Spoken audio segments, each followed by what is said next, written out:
Assalamualaikum warahmatullahi wabarakatuh. Pada kesempatan kali ini, kita akan membahas tugas 1.1.A.8 koneksi antar materi, kesimpulan dan refleksi modul 1.1 kesimpulan dan refleksi pemikiran Ki Hajar Dewantara. Perkenalkan, saya Puji Rohayanti, CGP Angkatan 9 dari Kota Jepara. Saya bertugas di SD Negeri 1 Somosari.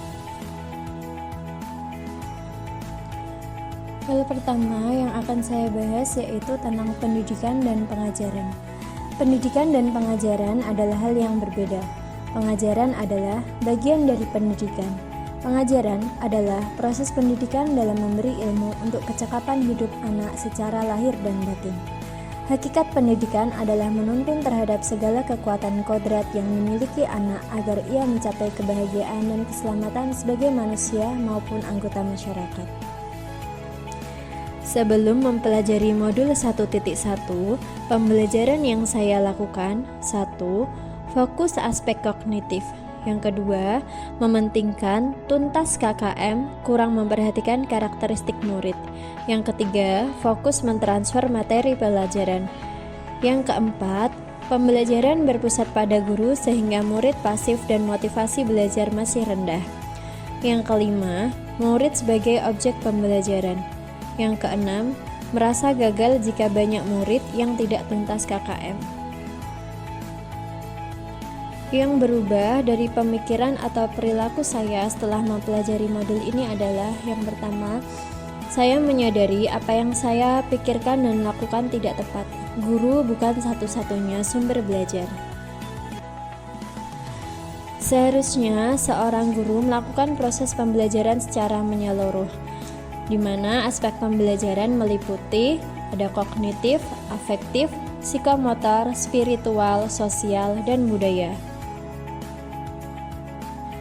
Murid sebagai subjek pembelajaran, oleh karena itu mereka hendaknya diberi kebebasan dalam berekspresi, dalam mengemukakan pendapat, dan juga berkebebasan untuk berkreasi.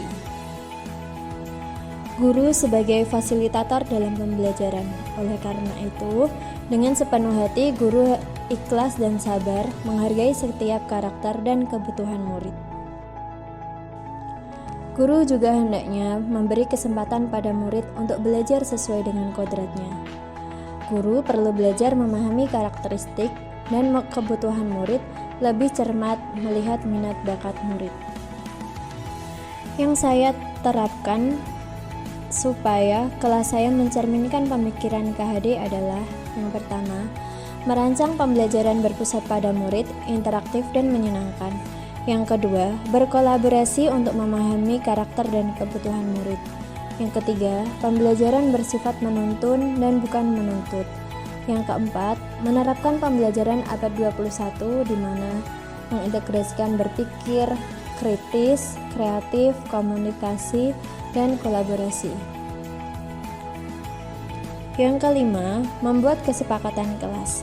Keenam, pembelajaran sesuai profil pelajar Pancasila. 7. Menerapkan sistem Among. Dan yang kedelapan, menerapkan konsep merdeka belajar dan mengintegrasikan profil pelajar Pancasila ke dalam proses pembelajaran.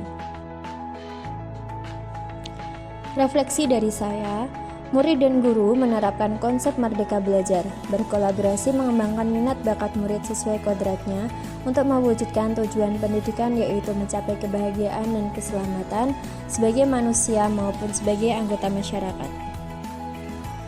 Kesimpulan dari apa yang saya pelajari di modul 1.1: sebagai guru yang merupakan pendidik, berperan menuntun siswa disesuaikan dengan kodrat alam dan kodrat zaman dalam kehidupannya.